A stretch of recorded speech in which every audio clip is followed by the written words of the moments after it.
I'm Sama. I work as an interior designer, but freelance. And that was the best choice for me. Because I'm not into offices. And those long shifts where they add extra unpaid hours at the end. My work is just a page on social media, where I display all my work. And indeed, there are clients who reach out to me through it, to fix up their apartment decor, or whatever it is they ask of me. And my story today is part of the work I became addicted to. I have a very strange hobby, one that many people might have, which is an obsession with collecting antiques. I feel like I'm attached to everything old and classic, to the point that I love going out to search in old markets, whether it's Wakala or Saida Aisha. And many times I go to the Diana market on Hamed El Din Street. And this is to also look at the antiques displayed there. Even if I'm not buying, it's just a market. The Kanto market in particular is my playground and my favorite place where I feel at ease more than anywhere. Else I feel that the old things there have a soul, as if they are telling the stories of those who lived before us and left a piece of them in their furniture or their frames. Last Thursday, the weather was terribly hot. At that time, I needed a metal piece to complete the corner I'm doing in my room. I wanted something antique, authentic, not an imitation of what's sold in expensive shops. I took the metro and got off in downtown. And from there I walked until I got into the middle of the clutter. The market was crowded as usual, and the sellers were calling out for anything and everything. I kept wandering and digging through broken vases and rusty chandeliers until I reached an old man's stall. His hair was white and life had worn him out. He had some things in front of him that looked like a catch. My eyes blurred at that moment, but they fell mostly on a wooden frame, thrown in a corner covered in a layer of dust, to the extent that its features weren't visible. I approached it and brushed off the dust with my hands. I found wood of an old type, hand-carved. It was heavy, respectable work, dark brown in color, but faded from being left so long. Its engravings were branches of trees intertwined in a strange, artistic way. It was as if the trees were greeting each other. And honestly, what pulled me in most was the glass. It was old, glassy, and there was a ripple that made the image inside seem like it was moving if you moved your head. The image inside was of a woman with dignified features, wearing clothes from the 40s, and her eyes were sad at that moment. I asked the man in a low voice, so he wouldn't raise the price on me. "How much for this, sir?" The man looked at the frame with a strange look. It wasn't the look of a happy seller getting a sale. So he said to me in a rushed tone, "Take it. My daughter for £50 and get it out of my sight. I've had it for years and it's taking up space for nothing." I was very surprised. £50? Even the nail in it is worth more than that. I thought to myself, maybe the man is old and doesn't know the value of the item. I took out the £50 and gave it to him. As soon as I held the frame, I felt its heavy weight. It was much heavier than any wooden frame I've seen in my life. The man, while handing me the frame, said a sentence I didn't pay attention to. At the time, "Congratulations, my dear, but be careful. The old always longs for its owners." "Thank you, sir. Don't worry, it's in safe hands." I wrapped it in an old piece of cloth. I held it to my chest and walked away, happy with the treasure I found. All the way on the subway, I felt a very strange coldness coming from the frame, even though the weather was actually hot. I arrived home exhausted.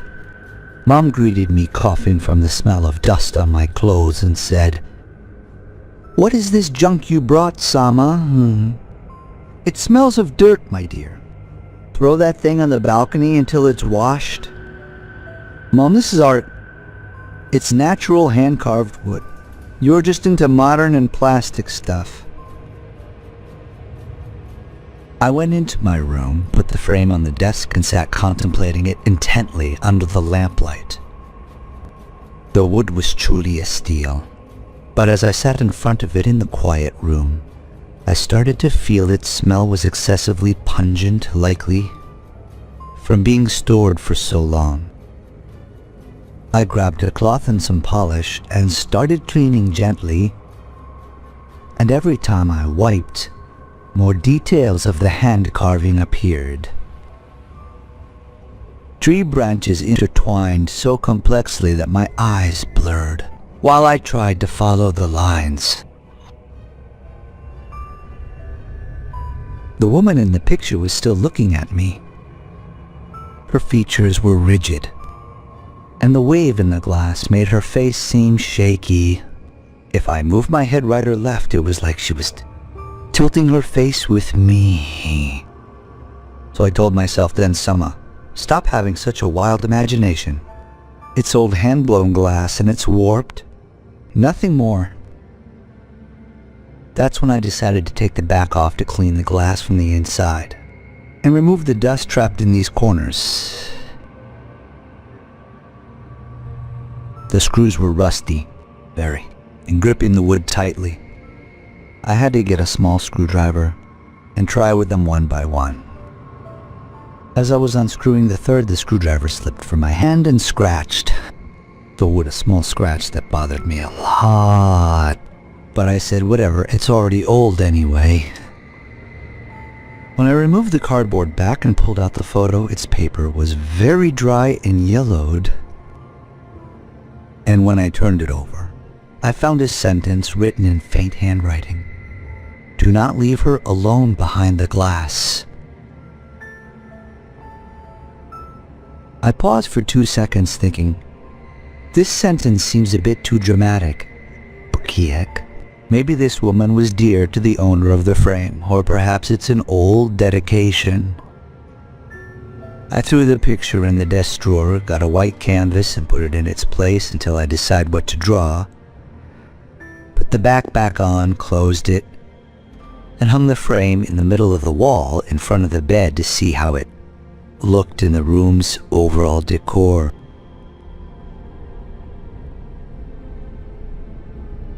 In the name of God and with His blessing, let's start the episode. In the name of God. This episode is a new story and a new experience from the series of listeners' experiences and tales. Your own tales.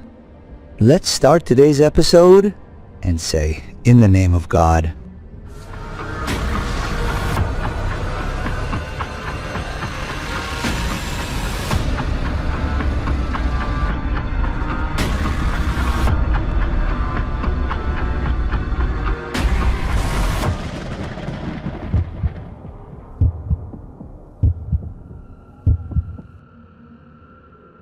It was past 12 at night. The whole house had quieted down. I went to sleep and started to feel a very strange sensation in the room, as if the air had stopped moving, and the oxygen was almost non-existent. I kept tossing and turning, and every time I opened my eyes, I saw the empty frame hanging in front of me. Just a black color. There was like a dark opening in the middle of the white wall. Suddenly I woke up to a strange sound. There was something stretching, but the sound was odd. It was coming from the direction of the frame exactly. A very thin scratching sound. It was as if an insect or a woodworm was trapped inside the wood, gnawing at it rhythmically. I got up, turned on the light, and looked at it. It was fixed in its place, but I noticed some very fine wood dust fallen on the nightstand underneath it. I was very puzzled by the dust. That dust wasn't there when I hung it. I wiped it with my hands and said, oh my God, it definitely has woodworms. The old man surely tricked me. and sold it to me at that price to get rid of it. I started searching the wood slowly to see if there were worms or not, but I didn't find a single hole. The wood was completely intact from the outside. I returned to bed very annoyed by this woodworm issue. But before I fell asleep, my eyes fell on the frame again. I felt it was leaning a bit to the left. I got up to fix it and found the nail loose in the wall. The weight of the frame was greater than the small nail I had used. I fixed it and went back to sleep. But that night I had a strange dream. I dreamt that someone was standing in the dark corner of the room. Just standing there, not moving. But their eyes were on the frame, as if waiting for something to come out from behind it. I woke up terrified. I kept seeking refuge in God from Satan, and drank a sip of water, and after that I went back to sleep. I woke up the next morning to a very loud thud on the carpet. I opened my eyes and looked toward the wall. The frame wasn't there. I got up startled and looked at the floor. I found it lying on its back on the carpet. The first thing that crossed my mind was that the nail failed, or that its heavy weight with the old wood made the hanger itself weaken and fall. I bent down to pick it up, praying to God in my heart that the glass hadn't shattered. Thank God the glass was intact. But the shock wasn't with the glass. The shock was with the white canvas I had placed inside it. It wasn't there. It had completely disappeared. I flipped the carpet, looked under the bed, and searched the corners of the room. There was no trace of that piece of white cloth. I sat on the bed, rubbing my eyes, not understanding. Did it fall out while I was cleaning it and I forgot? Impossible. I closed the back with my own hands. I opened the wooden back of the frame and found it empty, with the nails still in place and secured, meaning for the canvas to come out, someone would have to unscrew those nails, take it out, and screw them back in again. Yes, you must have been so tired that you forgot to put the canvas in and closed it. Nothing, I told myself while trying to calm my racing heartbeat. I stood in front of the wall exactly where the frame had been hanging to check the nail. And here, my legs barely held me up. On the white wall paint where the frame was, there was a very clear and obvious scratch. Not a scratch from a moving nail, no. These were very thin lines and moving downwards. It was as if a sharp tool had walked over the plaster and carved it. The scratches were shedding a very fine white powder. It was covering the nightstand underneath. I touched the nail and found it firm, just as it was. It wasn't loose, nor was the hole widened. So how did the frame fall while the nail stayed? And what is this scratching? We only painted the room 2 months ago. It's impossible for this to be a plaster defect showing up now. And in this exact spot. I grabbed a damp cloth and started wiping away the powder, shivering, trying to convince myself that the frame must have scraped the wall while falling, causing this mess. Suddenly, Mom walked into the room and said, "What's wrong, honey? Still not done with the clutter? And what fell over?" I pointed at the wall in bewilderment. She looked and said coldly, "That's the result of old stuff. Wood gets worm-eaten deer and sheds dust. And it seems the nails scratched the wall as it fell. Take it away and spare me that smell." Mom's explanation made perfect sense. A falling nail, old wood, a simple accident. So naturally, I took the frame down. I put it inside the closet and locked it away.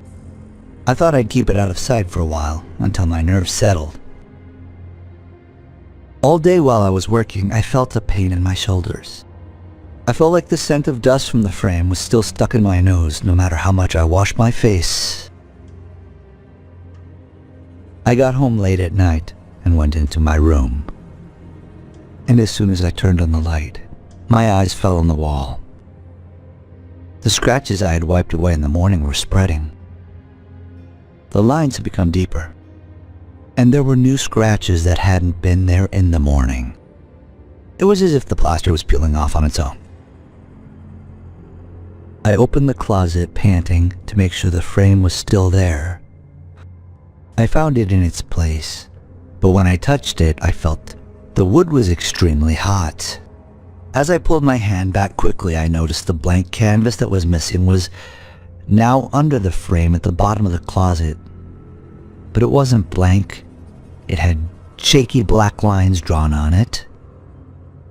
It was the same pattern as the scratch on the wall. It looked as if someone had been practicing scratching on the fabric before transferring it to the wall. I tried to ignore everything that was happening. I went to work the next day, feeling a heavy burden on my heart. I wasn't able to focus on any design I was working on. Every time I closed my eyes, I saw the shape of the scratch on the wall. I was trying to convince myself with Mom's words that it was an old plaster defect, or that the frame, while falling, had its nail dig into the wall, causing those scratches. But the truth was that those scratches or fissures were not just random lines. They were like paths carved by something very sharp. I returned home at night. As soon as I entered the room, I went to the closet to take the frame out and get rid of it. I couldn't stand its presence in my room anymore. I opened the door slowly. I found it in its place, face down on the shelf just as I'd left it. I went to pull it out and my hand touched the wood. The wood was strangely warm, having nothing to do with the room temperature, as if it had been left in the sun. I pulled it out and looked at it under the lamplight. The carved wood had started to show small cracks that weren't there when I bought it. I took out the canvas that was inside it and looked at it. The white fabric now had dark gray stains on it, not scribbles. Stains that looked like dirty handprints covered in dust. The biggest surprise was when I looked at the wall where the nail was. The scratching was gone, but where the frame had been, it started moving across the wall. Very thin yet deep cracks that kept spreading. This strange straight lines, as if someone had drawn them with a ruler. I grabbed my phone's flashlight and got close to the wall. There were no insects, but there was a very faint clicking sound coming from inside the plaster. The sound of expansion happening very slowly. It was as if the wall was cracking from the inside. I went out to Mom in the living room. I found her sitting, drinking tea.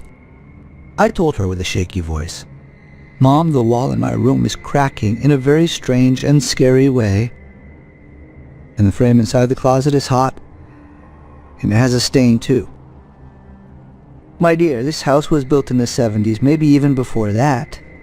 It's natural for walls to settle in the summer.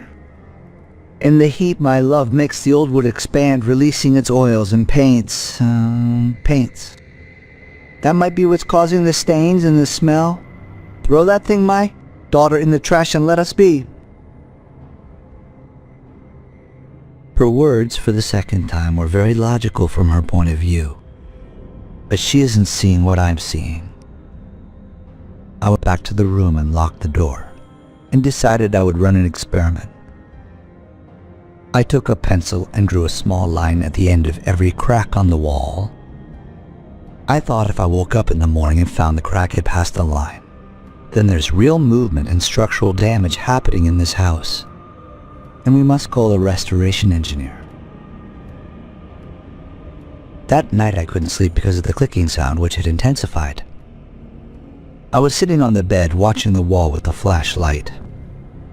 Suddenly I heard a very strong scratching sound in the wood coming from inside the closet. I got up and stood. I placed my hands on the closet handle. I could feel a very slight tremor in the door. I opened the closet. The frame was leaning on its own, resting against the clothes. But what truly terrified me was the wall behind the closet. The plaster had fallen off, and carved into it was the same scratch pattern as outside, but this time it had reached the red bricks. The scratch had reached the bricks themselves, releasing fine red dust that covered the clothes. When I went to take the frame out to throw it out of the room, the edge of the wood cut my arm lengthwise. 3 red lines right in a row, the same shape as the scratch on the wall.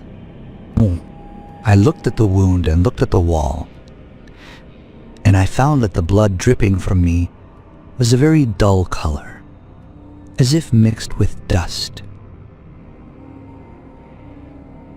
I spent that night in the living room, unable to enter the room. My arm, which had been scratched by the edge of the frame, was burning badly, and the wound looked scary. It was inflamed and its color was turning a strange gray. As soon as the sun rose, I decided I wouldn't stay silent. I entered the room with a dead heart, and I looked at the marks I had made with the pencil. The cracks had indeed grown, and the plaster had begun to separate from the bricks in places other than where the frame was. I opened the closet and took out the frame, intending to smash it into 100 pieces and throw it away. But as I turned it over, an old paper fell out that had been stuck between the wood and the cardboard backing. A yellow and very brittle paper. I opened it slowly and found it was a piece cut from an old newspaper dated 1970. The headline gave me goosebumps. Workshop busted for manufacturing furniture from infested cemetery wood.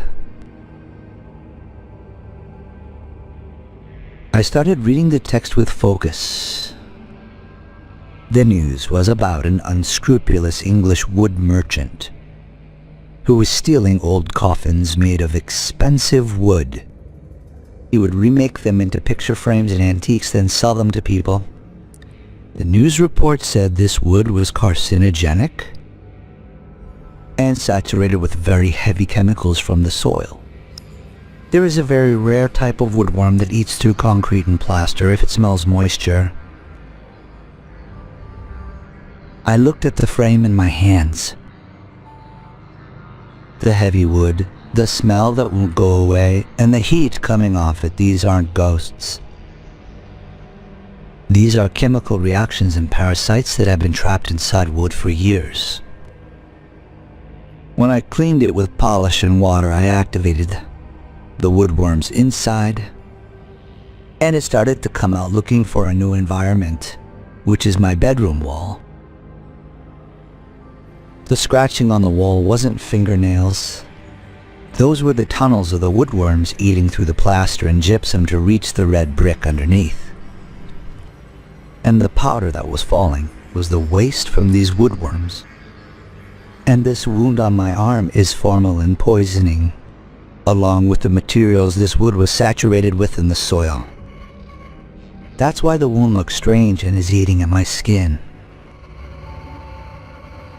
I ran to Mom and showed her the newspaper clipping and the frame.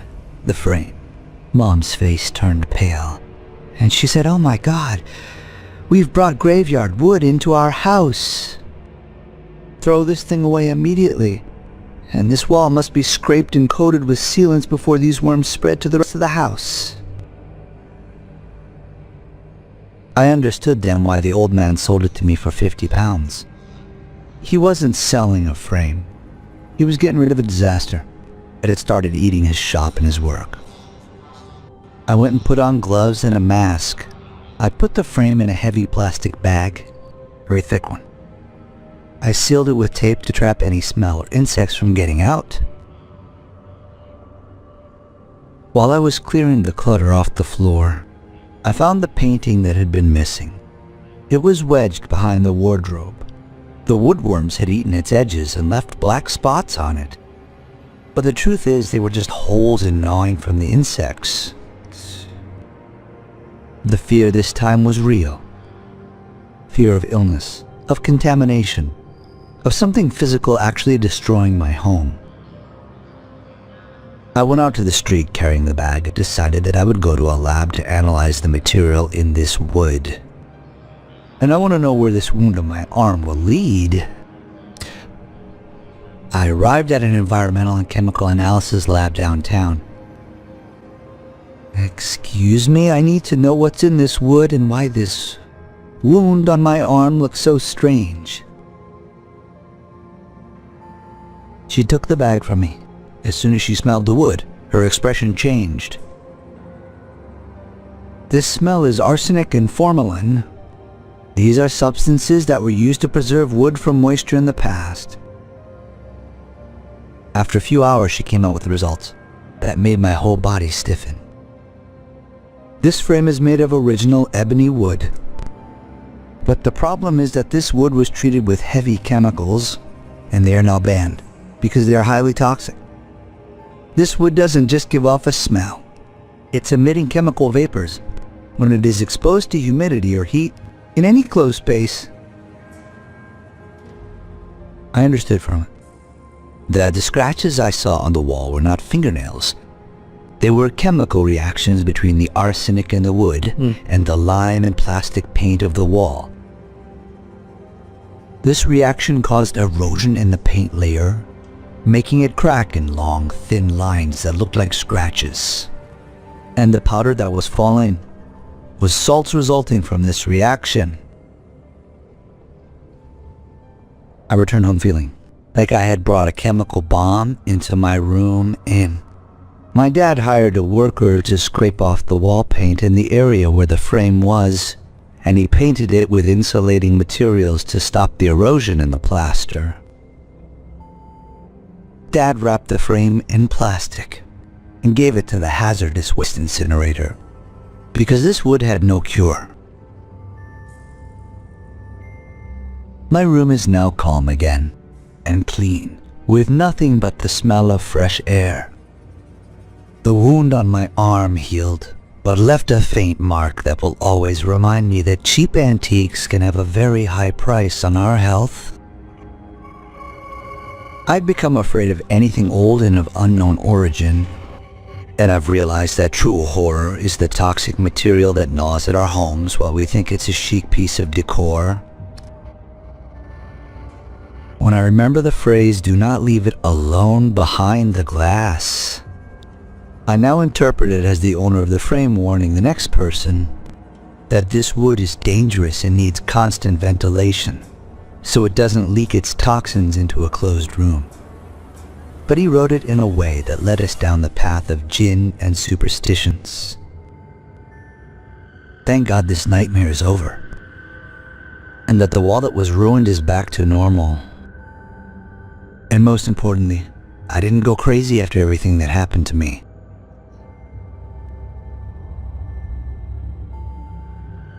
And with that, today's story and today's experience have come to an end. You have the right, my friend, to believe or disbelieve all or part of the episode. That these are the listener's experiences, your own stories. I thank writer Doha Ayman for writing the episode in the creative way you just heard. I also thank writer Lisa Zaghloul for preparing all the episodes of the General of Horror program. In the end, I thank Mustafa El-Masri for the sound effects and music, and I thank you all for listening. If you are new to the channel, please don't forget to subscribe and turn on the notification bell so you receive everything new. And if you are someone who likes to support me, please don't forget to like, comment, and share. Thank you very much. You've been with Muhammad Gwaili in the General of Horror program. Goodbye.